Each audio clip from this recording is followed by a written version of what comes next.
It's time for the Spoony One! Wrestling Show! It's time for the Spoony One! Wrestling Sorry this took so long. It took me a while to process my thoughts on the Night of Champions pay-per-view, and besides, I like to watch the Raw afterwards because sometimes the results can kind of completely invalidate the results of the pay-per-view. Or, in the case of Raw, it can just be a complete repeat of the pay-per-view you just saw. And in fact, this does tie into what I'm about to talk about. The fact that pay-per-views aren't pay-per-views anymore. And the WWE seems to know that. In fact, it's kind of become part of the business model. So much so that it's fundamentally changed the way they've started doing business. They're not focusing on pay-per-views anymore, and I realize that. It's a big realization, you know. I don't even think. I think maybe they've done it without even realizing what they're doing themselves. You know, I'm not being very clear. What they're doing is they're selling you the network. If you don't know that by now, Jesus Christ. They are doing nothing but selling you the network. Going on and on and on and on and about it. To the point where, this is really what I want to talk about. To the point where Michael Cole is almost literally, if not literally, calling you stupid for paying $55 for the pay-per-view. He says, and I quote, "Remember, you paid $55 for this." This is, he said something like this many times during the pay-per-view, but especially at the end of Night of Champions, after the disqualification finish to the main event, which I will talk about later. But yeah, the main event ended in a disqualification, which is always terrible. Always. And Michael Cole afterwards said, "Remember, you paid $55 for this." Wow. You just called everyone who bought your product stupid. What he was trying to do was sell the network, which you can get for $9.99. But in the process, you just called every one of your customers who paid you a great deal more money stupid. You know, there's reasons why they're not being cheap. You know, it's not like they're resisting the network by resisting some kind of 6-month commitment. It's not like they don't know. God damn it, it's not like they don't know about the network already.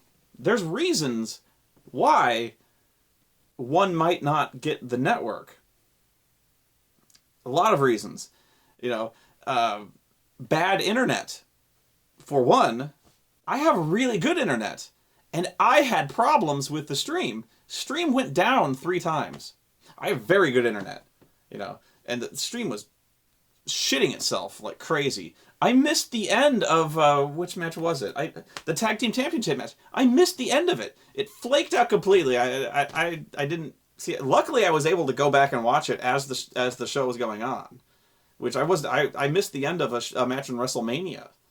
I wasn't able to go back until the replay, you know, until it was over and it had been kind of archived or whatever. But somehow I was able to go back while it was playing. I was surprised by that. But yeah, as I was playing, stream just derped. That's not a good feeling. The video quality kept switching between like this really blocky SD, and I don't think I ever really got to full HD. So sometimes if you want to experience it in full quality, you might actually consider paying full price. Sometimes if you have shit internet service, you might be forced to pay full price. Or you just want to pay full price. Maybe you live in a place that doesn't have good internet, and you really want to see the pay-per-view, full price. Maybe you live in Canada, which is a huge wrestling, historically huge fans of wrestling. But the WWE Network there sucks because I forget what the company, Rogers, I think it is, Rogers Cable. The network there is on-demand cable and sucks because it's not the same network that we have in America. In America, it's multi-device. It's very, very convenient here in comparison to fucking Rogers anyway. I'm hoping it's Rogers. I'm making an ass of myself otherwise. But you can access it from a number of different devices. There's so much more shows that you can access. This one, you have to access it through your cable on the TV, like on demand, like getting a movie, like renting a movie. It's so inconvenient. And there's so much less content to view. It's terrible. So you know, if you live in Canada, you may have to buy full price. You know, overseas, forget it. If you can even watch it, you know, and you're calling them idiots. They did it on Raw, and my favorite bit was on Raw, where they showed this fucking insulting, just condescending bar graph. It would be hilarious if it wasn't so insulting. Where they showed, this is the price you paid for the pay-per-view. And this is how much you pay every month for the network. It goes $9.99, $54.99. Bing! Like, this one's so much bigger to illustrate that 55 bigger than 10.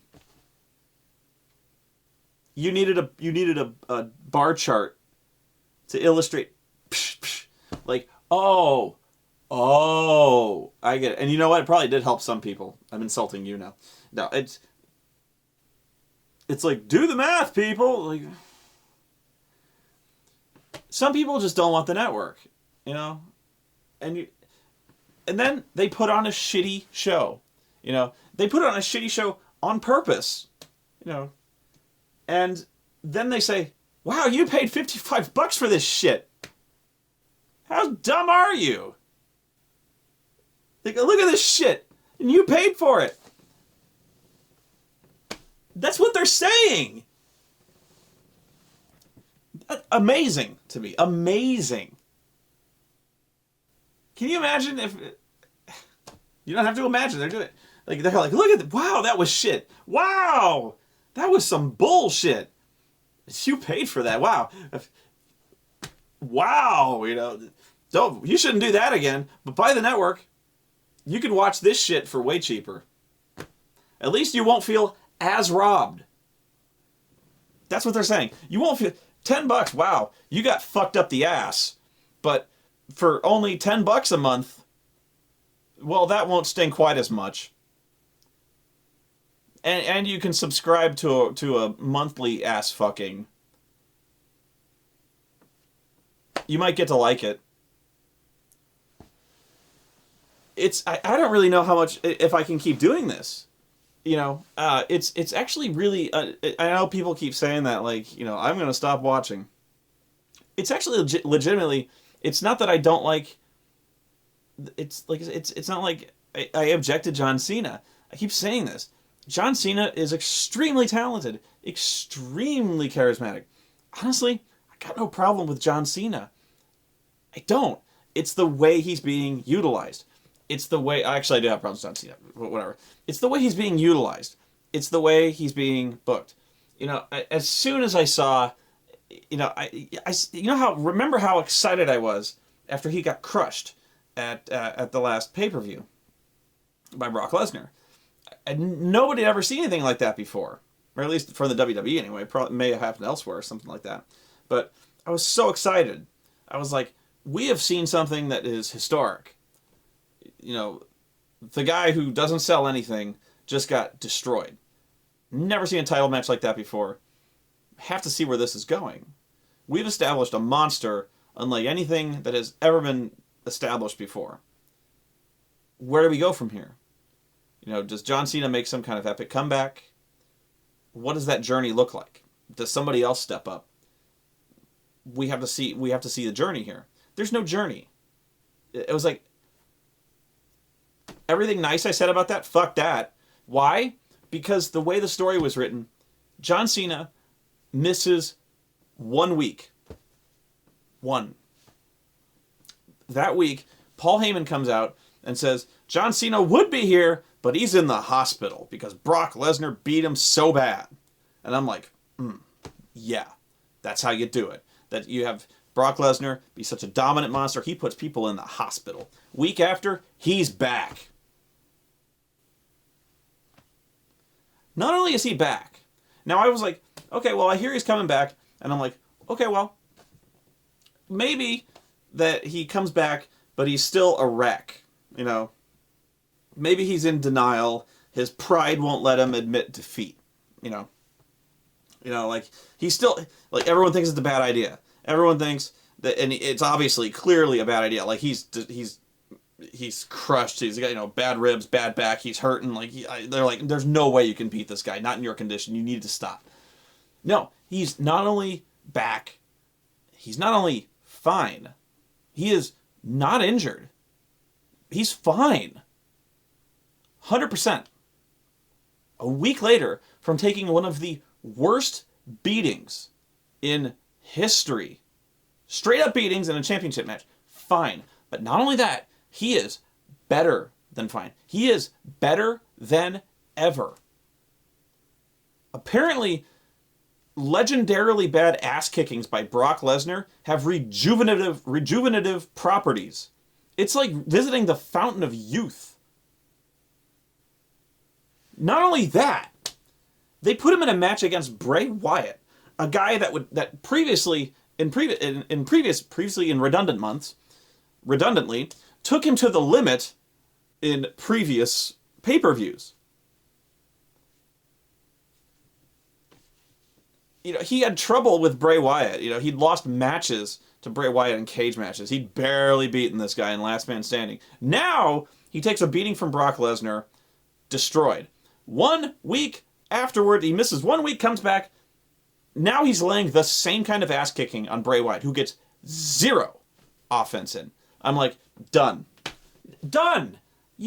Not only did you fuck the story up, you've ruined, almost basically ruined the menace of Brock Lesnar, and you've killed Bray Wyatt. Not only have you killed Bray Wyatt, I don't know what the fuck they're doing with the tag team, the Wyatt clan. No clue. They're gone. They're fucking gone. What the fuck happened to them? Apparently they visited my house and abducted me. Don't even ask. Don't even ask what happened there. Anyway. I honestly don't know. There are ways you could fuck it up worse, but not many. I don't know what they were thinking. I really don't. It really is infuriating. And from a storytelling point of view, the number of ways this could have been an all-time classic storyline. Not difficult at all. The number of ways you could have told this. And I've gone on about this. I don't want to torture this point. But anybody, just from a second's thought, could have come up with a better comeback storyline than this. Because anybody who saw this and then saw John Cena come back a week later would have been like, what? It doesn't make sense. I don't know if they got cold feet and thought like, you know, McMahon or whoever's in the office is like, we can't keep John Cena off TV for more than 1 week. Our ratings will die. Maybe that was it. I don't know. Are they that afraid? You know, they lost CM Punk and they lost Daniel Bryan. They're like, well, we can't. We need John Cena back. We got to have him. But like, at what cost? You know, terrible stuff. I also like the only way to make this storyline make sense is if it's later revealed that Vince McMahon, like underneath Titan Towers, has like a cloning lab, like the end scene of Raiders of the Lost Ark with just columns, rows upon rows of cloning tanks with like fetal John Cena's in various stages of growth from fetal to to full grown. And, whenever one of them gets injured, they kill it and then hatch a new John Cena prototype, which is what that's why they called him originally Prototype, because he was the first John Cena replica. They grew him from stem cells, from like Big Boss, the Solid Snake, from a number of different wrestlers, the Ultimate Wrestler, genetically spliced together, and they grew him, and then they have a lab full of John Cena's, and so that's how Brock Lesnar actually crippled him, legitimately, and so they killed him, and then new John Cena comes back. That's what they did. I just wrote a better storyline from WCW. That's what I would have done. But it makes more sense. I would have bought it more than what they're pulling now. Seriously, I should go get my ass kicked by Brock Lesnar. A week later, I would miss a week in the hospital, and then I would come back, and then I would be a fucking killer. You would see me legitimately, throwing people through walls. I would be able to lift trucks. That's what wrestling says. That's what the WWE is telling me. This is not where I'm getting most offended by this, and legitimately offended, is the show is getting uncomfortable to watch. Because they're not about entertainment anymore. It's becoming very clear about that. They're about selling product. Bear with me. Because some of you are going, well, no shit, they're a company, they're a business. Just wait. They're flat out telling you that they're selling something. They're just pulling the curtain aside. The announcers, Triple H, Vince McMahon, everybody. In storyline, whatever storyline remains, they're having characters come out, breaking character. Paul Heyman, Brock Lesnar, they're coming out in the middle of badass speeches, even speeches that are supposed to be real, real. I'm gonna kill you, John Cena, just like I did last month, which you can see on the network for only $9.99. That's what they're doing. Paul Heyman will come out and say John Cena, you only, you won 2012, but you may have won that battle, but you lost the war. And if you for those of you who don't remember, you can go back and see it on the network for only $9.99. I'm not even kidding you when I tell you that's what they're saying. And they think they're being clever by trying to lampshade it. By making it a gag, by making it a joke, by saying it over and over and over and over again. By saying every sentence and then ending it by going, for only $9.99, it's getting to the point where even making $9.99 jokes is becoming hack. Because people played it out immediately. Because it's even joking about the lameness of it is lame now. I'm not joking about it. I'm just telling you how it is.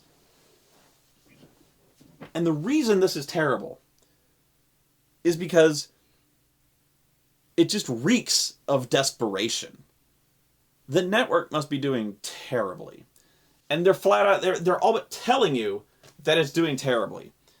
Because all they want to talk about is money. All they want to do is just constantly sell. Sell. Everything they're doing now is to sell a product.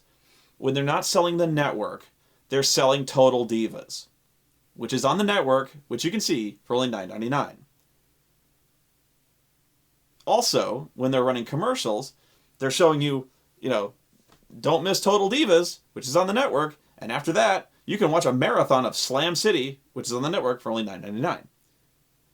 Yeah, way to sell the network, guys. I can't wait to see an episode of fucking Slam City. By the way, if the best your network has to offer is fucking Total Divas, move the fuck on.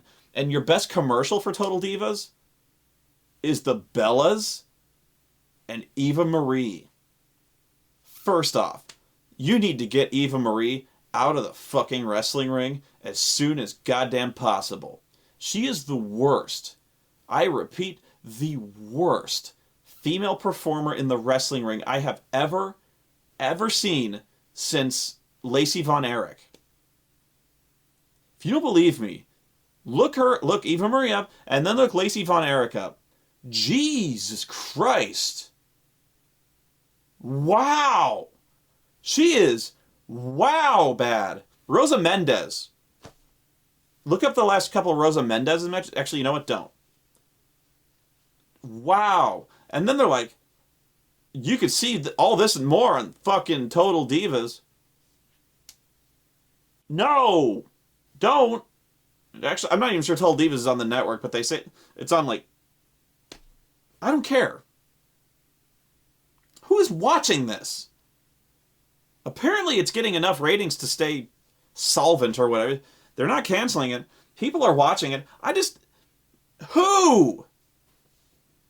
Are women watching it? What demographic? I cannot believe dudes are watching it. Because there's no titties in it. There's not like you're going to see boobs. It's not like you're going to see... They're not going to take their tops off. You might, like... I know there's probably a couple scenes where they're, like, walking around in their underwear. Woo! You're never going to see them, like, step out of the shower or make out with each other. I know, that, like... I'm not being a pig here. I'm saying, like... The only reason you would probably tune in to Total Divas are for the most shallow fucking reasons. Because I ain't tuning in to see it for their acting. Look at the Bellas sometime. I sure as fuck ain't seeing it for their fucking acting. I sure as fuck ain't seeing it for the reality of it. Because, come on. I sure as fuck ain't tuning in for it for the classic goddamn script writing. So the only reason I can think of that anyone attracted to women is going to tune in is for titties. I ain't seeing it because in this day and age, more than ever, titties are a Google image search away. I don't need to tune into Total fucking Divas for that amount of pain. It ain't happening. And if you're trying to sell us on titties, like putting them in the wrestling ring, that ain't the best way. Whoa, believe me. Getting worked up over this shit.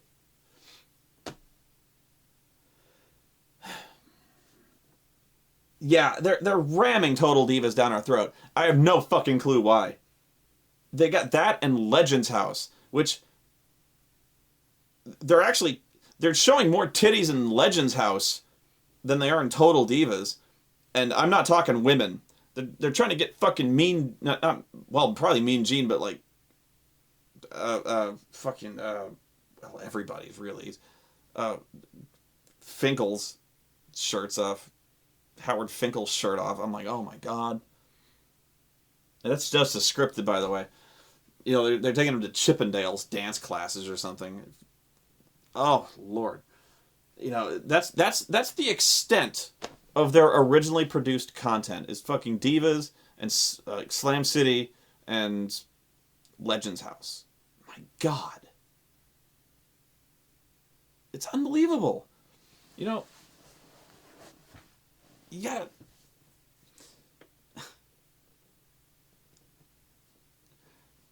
Here's the couple problems with the way they're advertising it. First, you're advertising it, you're preaching it to the choir. You're advertising it to wrestling fans, many of whom probably already are subscribed. If they're not, you're annoying them. You're nagging them. Repeating $9.99 over and over and over and over again isn't going to work. Showing them more Total Divas, that ain't helping. Showing them Howard Finkel's titties, that ain't helping. Pestering us, not helping. You know, you've got to try to advertise out of the comfort zone. You've got to get advertise elsewhere. You have to. Because all you're doing is turning people off. In fact, and putting on shitty pay-per-views is only encouraging. Calling your audience stupid for paying for shitty pay-per-views, putting on bait-and-switch pay-per-views, which they have done again. I don't want to renew for that. Why would you? I'm definitely not paying full price. There's just so many other things that they could be talking about and promoting on the World Wrestling Entertainment Network that would sell subscriptions. And it almost seems like they're coming around to realizing it, and then they just put more Total Divas on there. Like NXT, which is honestly the best thing going right now. It's better than Raw. It's better than SmackDown. It's better than anything they're putting on. And it's only on the network. By God, they have to start pushing this more. One of the best ideas they ever had was putting the NXT guys in a tag match on Raw. They've got to start doing this, especially since they lost Roman Reigns to an incarcerated hernia. Oh, that's going to hurt. Both Roman and the main event picture. Bad times. Bad. Oh my God, that has to suck for everyone involved. Especially Roman, don't get me wrong. I don't even know what that feels like, but whoa. Every breath he takes, that has to suck. But yeah, NXT, that if you don't watch that, you have to at least check it out, because that show's amazing. Really good. But anyway, I'm just going to wrap this up by saying the reason I find it so uncomfortable is because it's just desperate. I'm guessing the network is doing horribly. They're not meeting their numbers. You know, I'm guessing they're not meeting anywhere near the numbers. It's like all they want to talk about is money. Storylines, stories, telling stories, being entertaining, has taken a far back seat. They're not even about that anymore. It's to the point where they're just like, they're begging. It's this side, it's just this short of begging. It's almost like they're asking you to, they're like, hey, do you know anyone who likes wrestling? Really? Because God, we need help. Really, we really got to sell this network, guys. It's only $10. Really? $10. Come on, man. You got to help us out. We got divas, man. Divas! Who don't like fucking divas? You like women, right? They got huge hooters. John Cena in a cartoon. What they've got to do, sell wrestling. That's what it's all about. You're focusing on the wrong thing. And I don't know why it's so complicated. It just seems like maybe Vince McMahon or whoever's doing this is so fixated, like he just wants to be about entertainment. He wants to be broad spectrum. That's it. He wants to encapsulate everything. He wants to be TV, movies. It's almost like he's ashamed of wrestling. Could be. And that's what it is. That's what you're selling the network on. To me, you've got to push NXT. You've got to sell it hard, and because that really is that's the shining star of that network. What you've got to do is you've got to show us there's so much good content on the network that we don't know is out there. You've got to tell us what we can find on the network. There's so much content there, but even I know all this shit, but I've forgotten what's good to see, or when it is, or it's like a bargain bin, but I could be like, it's just a list, I could go, oh, King of the Ring, and it goes from 1994 to 2000, whatever the last one is, 2006 or something like that, and I'm like, oh, that's a lot of King of the Rings. Which one do I want to see? I don't know. And when you click on it, it doesn't even give you a list of matches. You know, it only gives you, when you load the video, there's like, it gives you dots on the timeline, but you have to like hover over each of the dots to find out what the matches are. Problem is, you have to hover over every other dot because the end dot tells you what the result of the match is, so you can spoil the result of the match if you're not careful. Which sucks. It would help if at the very least they would provide a list of matches on the sidebar or something like that.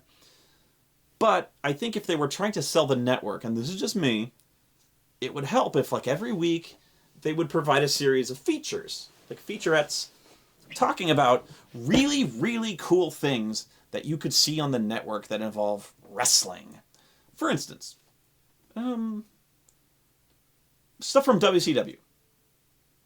There was cool stuff from WCW. Either really, really bad moments, like the Yeti, or RoboCop. I'm not even sure the RoboCop stuff, a lot of the WCW stuff probably isn't there, but let's say you want to see RoboCop. Okay. Do a featurette on fucking RoboCop. And say like, you want to see the Nitro or whatever, Thunder or Nitro with RoboCop? Well, this is when it is. Go see this Nitro. This is the date and put it on the front page. Maybe they have, I don't know, but put it on Raw.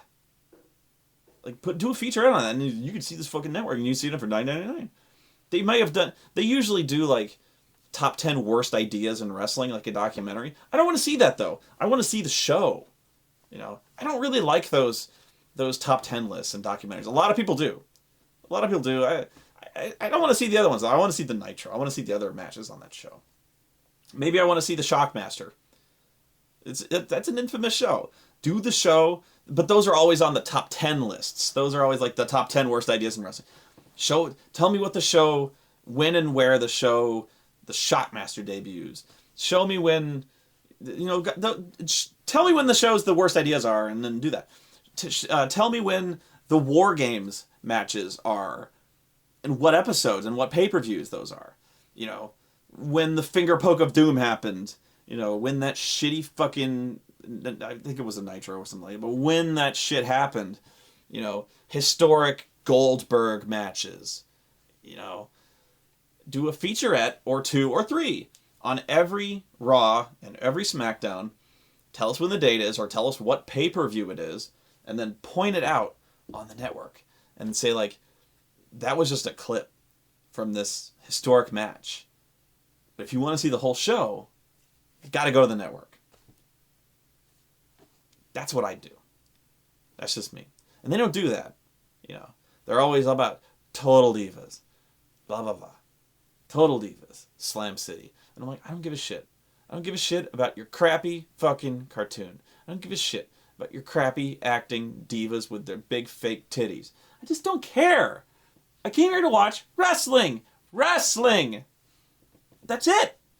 You know, maybe I want to see fucking Goldberg jackhammer people because I ain't seen it in years. But I don't know when that shit happened. Like really good, the really cool, awesome stuff. I don't know when. Maybe I want to see Austin spray fuckers down with the beer truck. But I don't remember what day that happened. I don't know when. Do a featurette on when that happened. So I can go find it. Because your search function is fucking useless. That's another thing you gotta fix.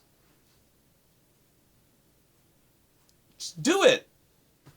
Then you can link it on the front page. You don't need to make it link it on the front page of the network. But you've got to point that shit out. You've got to have a guy do just featurettes. That's it. It doesn't take long. 30 seconds. And you're selling the network. But all they do is they're like, but you can see the next pay-per-view, which we're going to fuck you on, for $9.99. And you can see, all they ever say about the old ones is they're like, and you can see all the other ones for $9.99. For instance, you can see all the other WrestleManias. That's all they ever say, by the way. All those WrestleManias for $9.99. That's it. Maybe I want to see Mankind go off the Hell in a Cell. When was that? It was a King of the Ring. Which one? I don't know. I think it was like 99 or something. I don't know, but I just saw it actually. Still don't remember what it was. 96 maybe. 96? Whatever. Maybe I want to see Shane. I just saw this one too. I think it was 2002. I think I want to see Shane McMahon get suplexed on his fucking head like 3 times when Kurt Angle tried to suplex him through a fucking window and failed like 3 times. Yeah. Maybe I want to see that one. Tell us when that was, so I can go see it. That was fucking great. It was a fucking great match. Sell us on that. People would buy the network to watch it. But it just comes off as desperate when you keep saying $9.99. But you don't tell us why. You just say, oh, there's all this great shit on the network. And you can get all the new pay-per-views. And all the WrestleManias. And I'm like, okay, well, there's all this great shit. I'm like, it's great shit. Cool. Yeah. Whatever. This great shit, though! Yeah, I remember there being really cool stuff. Whatever. You gotta get me enthused. And I'm not getting... Alright. It just comes across as fucking desperate. And it's just... You're just talking about money. You're grabbing for... They really are just like grabbing for your wallet. And I get defensive. You know? I'm just like, get the fuck away from me. You know? It's funny because it's so shameless. They have no shame, you know? They're just like, please, you know, like, not even please. It's just like, come on, change, you know? It's actually kind of unsettling. That's what I'm going on about. Is they're just like, money, $9.99, $9.99. Even a shitty snake oil salesman tells you lies about how great this stuff is, but at least he tells you stuff that it'll do. You know? He doesn't just say, like, oh, great shit will happen. He tells you, like, oh, it'll make you younger. It'll make your dick hard. It'll add 2 inches to it. You know? He tells you specifics. It cures diseases and grows your hair back. You know? Even the sleaziest snake oil salesman at least tell you specifics. And the thing is, they have specifics. It works. They don't need to lie. And they're just fucking it up. Just tell us facts. Show us cool shit, because there's cool shit there. Ugh. Pay-per-view. I don't know. Almost every one of my predictions on this was wrong. Usually I'm pretty good at this. No, fuck it. I was off on all this. Oh my god. The Usos versus Gold and Stardust. I thought they were going to come up with a tag team name. And this is what they call themselves. Gold and Stardust. That's it. That's the best you could do. Goldust and Stardust was better than that. But Gold and Stardust makes no sense. Dust to dust. Off the top of my head. 10 minutes you could do better.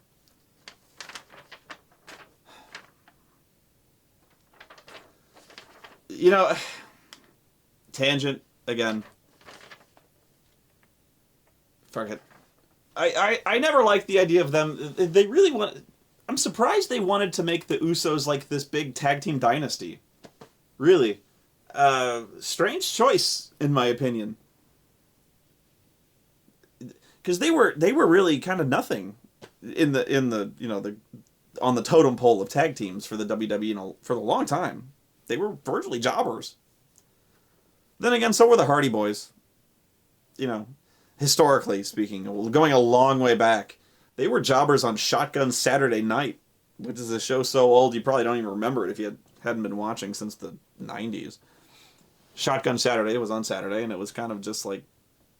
It was jobber squashes. And actually, jobber squashes are something you don't see anymore on WWE. And what's weird is there was a lot less wrestling back in the 90s. Raw was 2 hours long. There was no SmackDown. And, like, there was Shotgun Saturday Night, which was essentially a recap show of Raw. And there was, like, two squash matches with wrestlers who weren't in the company. They were just local assholes. So what it used to be was the Hardy Boys versus just two assholes. And they would squash they weren't even like, they would just squash the jobbers. And then it was almost always the Brood versus two assholes, or it'd be the Brood versus the Hardys, or hardcore the Job Squad versus two established wrestlers. The Job Squad were actually regulars, but the Job Squad they were jobbers. So Al Snow would be there. Yeah. But yeah, Shotgun Saturday Night. So for a long time, the Hardys were glorified jobbers, and then they became one of the most popular and successful tag teams ever. So I don't know. I'm still sad the Shield broke up. I guess I guess what I'm saying there is that if they were going to go with the whole tag team dynasty thing, I would have hoped they would have done it with the Shield. And then they really stuck with the Usos for the longest time. Yeah, weird choice in my opinion. Because they did this dominant tag team thing, like the most dominant tag team in forever with the Shield. And then they did the most dominant tag team in forever with the Usos. And I'm like, back to back. Because they kind of eclipsed the Shield. Don't get me wrong. They are great. Seriously, they put on fantastic matches. Here's the difference. Here's why I don't like the Usos. At least I don't like their title reign. I found their title reign really underwhelming. Because they had the same title matches. They had the same tag matches through their entire title reign. They must have fought. Let's see who their opponents were. Rybaxel, the Wyatts, and Goldust and Cody Rhodes, or any combination thereof, approximately 3 zillion times. They must have fought each other more than the Funks. They seriously have had a zillion matches. Like every week on Raw, and then usually on SmackDown. So twice a fucking week, the Usos and Rybaxel and Goldust and Cody Rhodes, would wrestle in some combination. 6-man tags, singles matches, sometimes singles matches that turned into tag teams, that turned into 6-mans. Just back and forth and tags over and over and over again. I got so sick of it. Thing is, they were almost always really good matches. All of these teams meshed so well together. So, every time they wrestled, you'd be like, that was a really good match. I always felt terrible complaining, because it was like, this is the best ice cream I ever ate. Again. For the 300th time. That's what this was. Usos versus Golden Stardust. Again. Honestly, for this match, I was not impressed. But I don't know if that's just fatigue from this match or what. I am really not feeling Goldust and Stardust as heels. I was actually kind of excited at first, and now I'm just there. I don't know. I'm not feeling it. Or maybe it was just they kind of had a weird thing going on where Cody was acting weird, and I know it's the Stardust thing, but no. He started he took his glove off and started bitch slapping him with it. I don't know why. It added nothing, it contributed nothing, and it built to nothing in the end.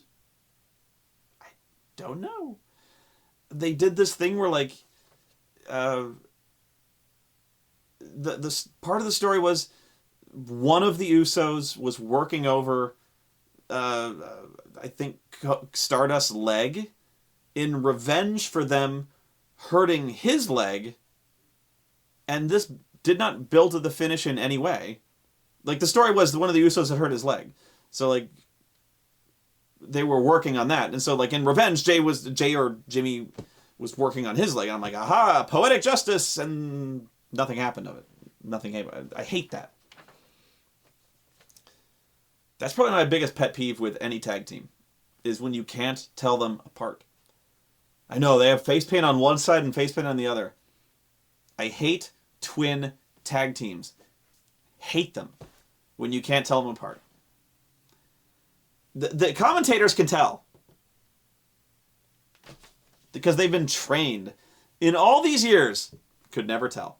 And they go out of their way to make themselves look the same, except for the face paint. Every time I've ever seen a recap, there's no hope in me trying to. It's always Uso 1, Uso 2, and when they start tagging in, I'm like, just that guy and that guy. They're not a good tag team in the sense that, like, if they don't have distinct personalities or personas in the ring, they're just two guys. And I don't want to think of a tag team as those two guys. If they don't have names, they're Jimmy and Jay, sure. But they're those two guys. The Shield had distinct personalities. There was the crazy one. There was the smart and conniving one. There was Hannibal, you know. And then there's the big strong guy who fucking decked people. You know, there was the muscle, Snicked Bub, you know. They had distinct personalities and they had their distinct strengths. That was the strength. That was the coolness of the Shield. You could tell them apart, and they had, when you tagged one in, you knew it was going to happen. When you tag an Uso in, there was that guy, and he's going to do more of the same. He's going to super kick people. By God, do they super kick people a lot. And yeah, he's probably going to go up at the end and superfly splash that guy. Yup. Oh, he's going to tag that guy and he's going to super kick him and super fly splash. I just don't like twin tag teams. I don't. They're really good. Really athletic, and they both do what they do really well. I just don't like the gimmick. Even if you're going to do twin tag teams, you can do distinct personalities. In fact, I find I've known in high school, I used to know two sets of twins who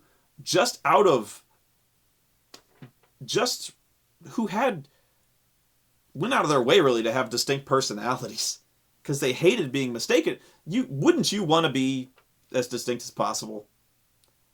I mean, sure, for acting gigs, it's great to look identical and act identical for acting gigs because that's what you want to do, because twins get really successful in acting gigs. But outside of that, if me and Miles looked alike,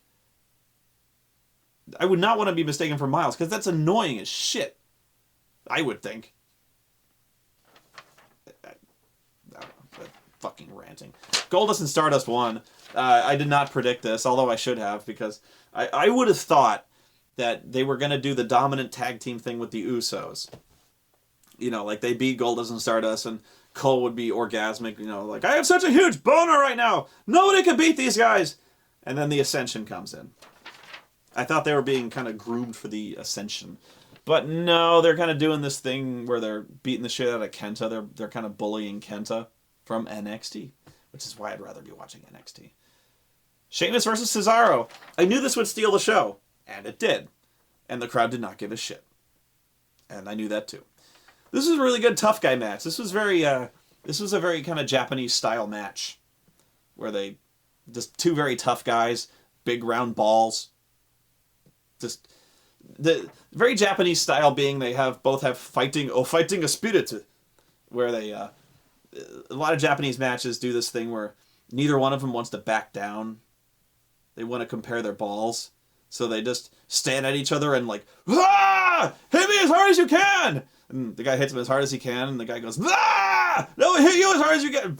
Yeah, and so they just do that. They just keep hitting each other as hard as they can until one guy falls down. It's a very Japanese thing. In wrestling, anyway. In pure wrestling. Although mainly in Japanese wrestling, they do it with chops. I've seen a guy in Japanese wrestling get pinned from a chop. And before you think that's stupid, It was credible. You bought it. That guy got the shit chopped out of him. Those guys chop each other so goddamn hard it sounds like a gunshot. But those guys were chopping each other so hard that there was like blood. Not like gushing blood, but it was like... Yeah. But yeah, it was like this... It was this classic thing where like it was like this old veteran guy who just... The look on his face was just like... He did not give any shits. He was not impressed with this young son of a bitch. Just stone-faced. Just like... And there was this young, fiery kid who was trying to show up this young veteran guy. This is a great story going on. And this is so much more interesting than this fucking pay-per-view. And, you know, he was trying to prove himself, and the older guy was showing he was not going to bend for this little fucker. And so they were just chopping the shit out of one another. Ah! And so, yeah. They'd done this for like 20 minutes. Just no moves. Nothing. Just... And you're just sitting there going like, this is awesome. They're just like... Just comparing their nuts. Just chopping until one of them just could not take any more. I was actually wondering if one of them was going to tap out to like Ric Flair chops. It almost did. And then one guy actually got pinned from a chop. And you're like, that makes sense. It did. Eventually, Sheamus wins with a brogue kick out of nowhere. I actually wondered if they were going to make anything out of the brogue kick. The only reason he hit the brogue kick was because the referee pulled him, Cesaro, off of Sheamus in the corner. They didn't seem to do that.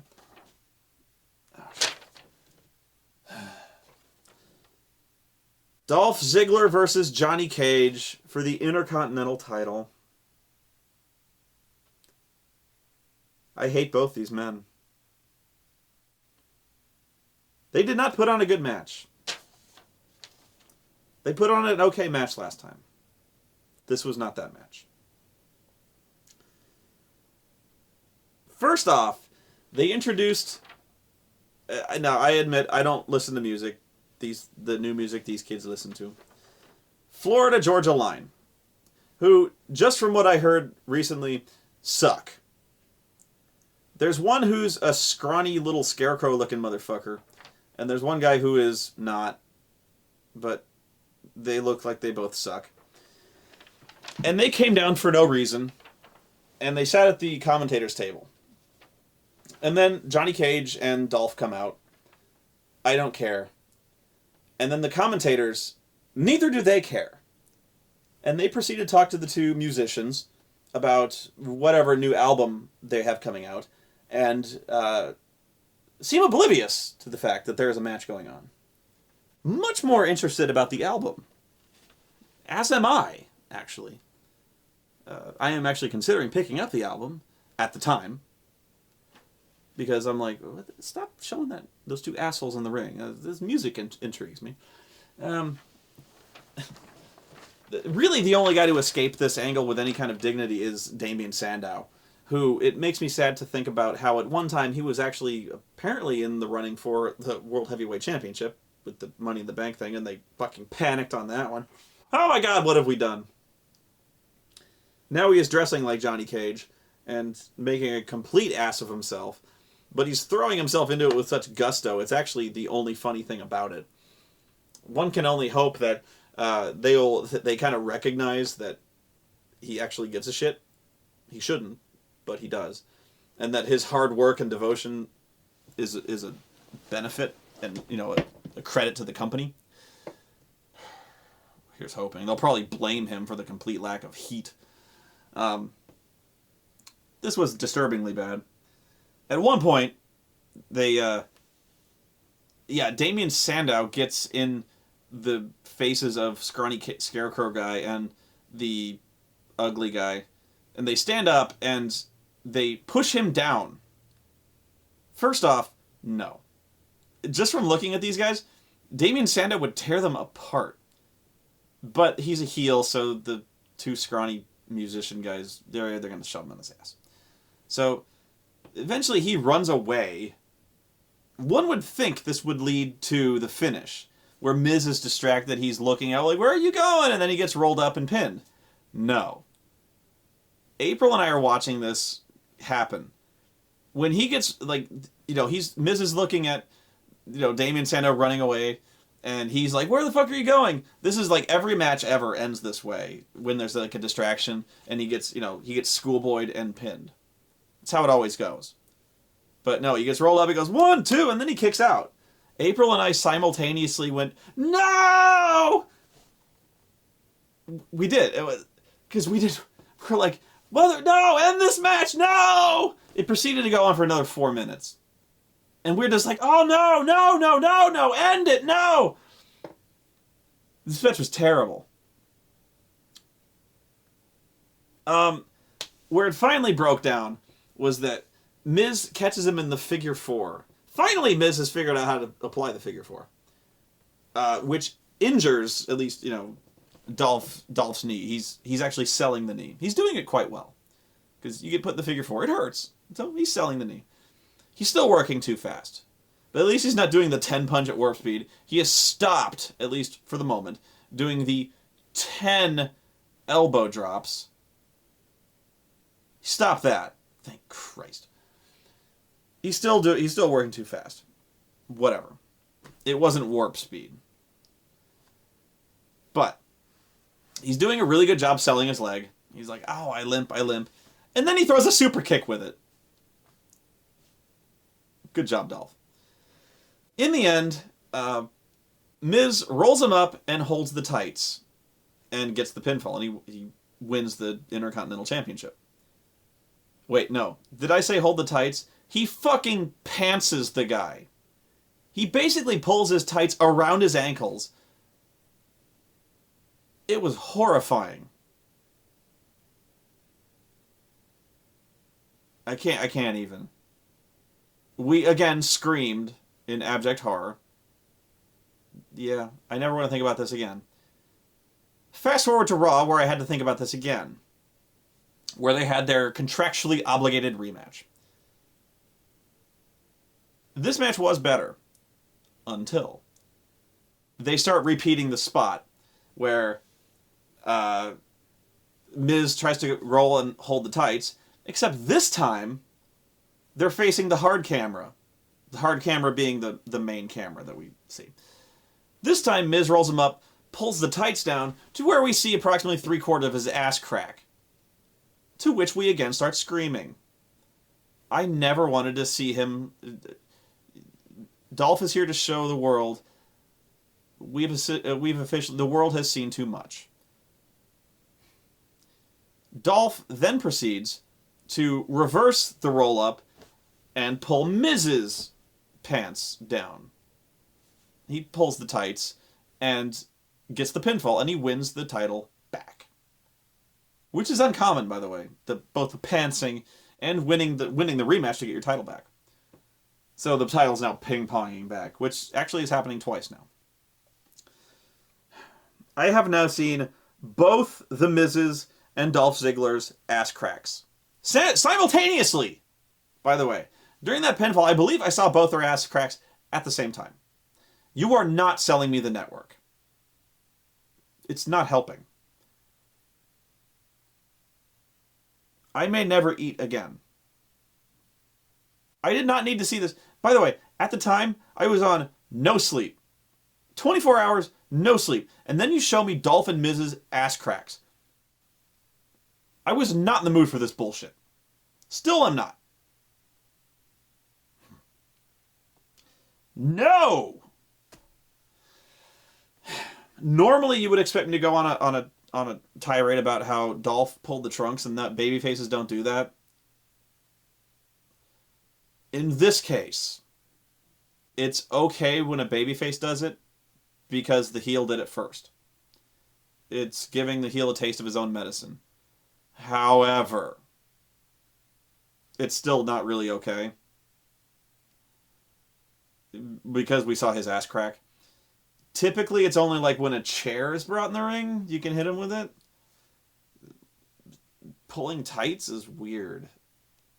It's always weird. And it's Dolph Ziggler who sucks, so fuck that guy. Seth Rollins. Oh, fuck. Seth Rollins. They did it again!